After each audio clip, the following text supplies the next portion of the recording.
Okay, hey, what's up fellow YouTubers? This is tubesrfer, and I am here to welcome you guys to my first ever Shadow Review. Shadow Review! Alright guys, we're gonna get this review started with the book that I told you last time that I was gonna get done reading, The Princess Bride. So I'm gonna be comparing the stuff in the book versus the stuff in the movie. And I'm going to be comparing them, see how similar they are, how different they are. Some of the, I'm probably not going to get everything because some of the differences are so minute and just really small that I figured it wouldn't be worth the time to cover them. So, for all major differences between the book and the movie, here we go. Number 1! Alright, ladies and gentlemen, first discrepancy in The Princess Bride.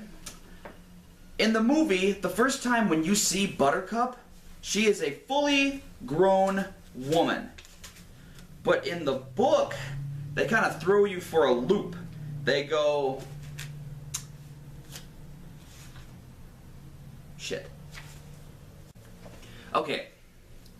The year that Buttercup was born, the most beautiful woman in the world was a French scullery maid named Annette. Major difference. In the book, they start describing her as like 95 out of 100 people that are beautiful in the world, and she gradually builds her way up as she gets older. In the movie, they just go, oh, here's a fully grown woman. She's the most beautiful person in the world. Zip! Number 2. Alright. Second discrepancy. In the movie, Wesley says, or let me rephrase that. The narrator explains that when Wesley says, as you wish, it means that he loves her. She doesn't display any kind of affection or public affection for him in any way, and then all of a sudden, he's gone. In the book, they go into a lot more detail. Yeah. I love you, Buttercup said. I know this must come as something of a surprise, since all I've ever done is scorn you and degrade you and taunt you. But I have loved you for several hours now, and every second more. I thought an hour ago that I loved you more than any woman has ever loved a man, but a half hour after that, I knew that what I felt was nothing compared to what I felt then. But 10 minutes after that, I understood that my precious love was a puddle compared to the high seas before a storm. That is a lot more than she ever says in the beginning about her love for Wesley. Number 3. Alright, third discrepancy, and a major one at that. A lot of people who have seen the movie know the famous scene where Buttercup jumps into the water after she's been captured by the Sicilian, the Spaniard, and the big giant guy. And she jumps into the water, and there's eels swimming all around her. The book, they are not eels, they are sharks. And another major difference is as soon as she jumps in the water, the eels go nuts. And they start swarming around her, ready to devour her alive. In the book, way different, and in my opinion, way better, and I will tell you why. If you come back now, the Sicilian went on, I give you my word as a gentleman and assassin that you will die totally without pain. I assure you, you will get no such promise from the sharks.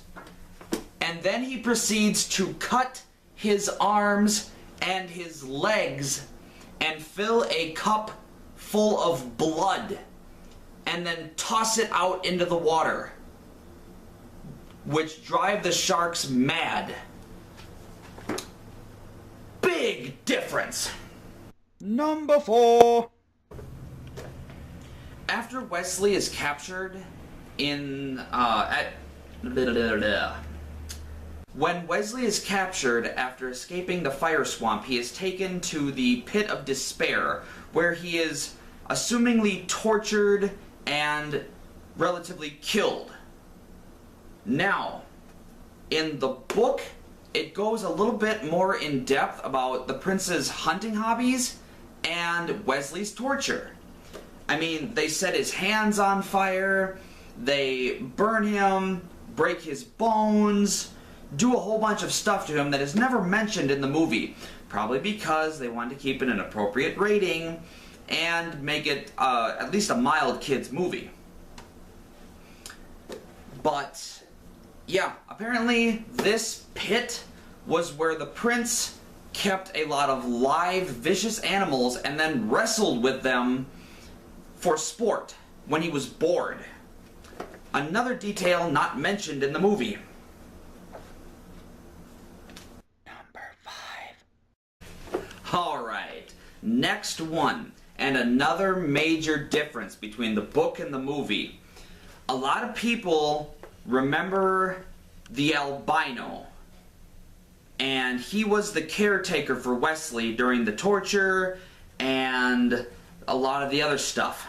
Now, in the movie, he didn't say much.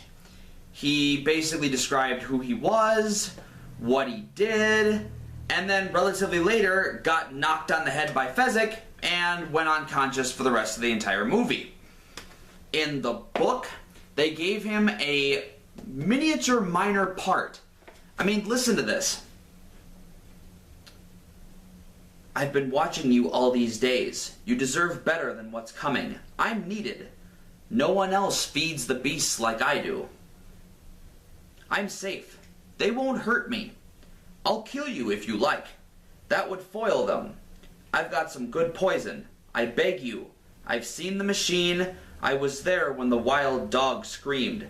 Please let me kill you. You'll thank me, I swear.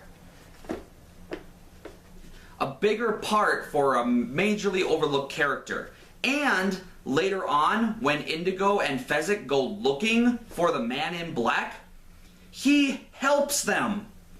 In the book, he tells them where to go. He doesn't just sit there terrified and then Fezzik conks him on the noggin. He actually just goes, yeah, he's over there. Go down the stairs and he's at the lower level. Number 6. Alright, sort of a minor difference with this one, but after Wesley starts getting tortured, and right before he dies, when you hear the scream echo across the land, Fezzik and Indigo are trying to get through the crowd, and Indigo goes, oh, Fezzik, please, and then Fezzik goes, everybody move! And everybody just kind of splits. In the book, it's a little bit more humorous. He goes, Fezzik, please, and then Fezzik just proceeds to run over people. Just kind of like a football tackler, just just runs over people, knocks people out of the way. Just, it's kind of funny actually. Number 7.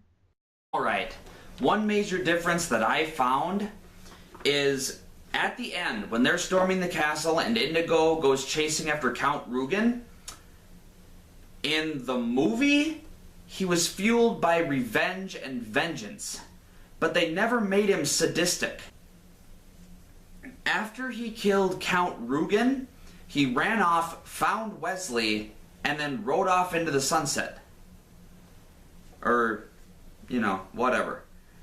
In the book, after he disarmed Rugen and injured him in the shoulders, he proceeded to attempt to cut out his heart. That was just to the left of your heart. Indigo struck again. Another scream. That was below your heart. Can you guess what I'm doing? Cutting my heart out? You took mine when I was 10. I want yours now. We are lovers of justice, you and I. What could be more just than that? The Count screamed one final time and then fell dead with fear. The Count's frozen face was petrified and ashen, and the blood still poured from the cuts.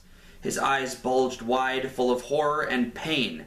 It was glorious, if you like that kind of thing. And Indigo loved it. Alright, my fellow YouTubers, thanks for tuning in to my first ever Shadow review. I'll have more coming your way as soon as I get through the rest of this stuff that Shadow Broker sent me and whatnot. We'll probably dabble into video games next time, so stay tuned. And thanks for stopping by. I will see you all later.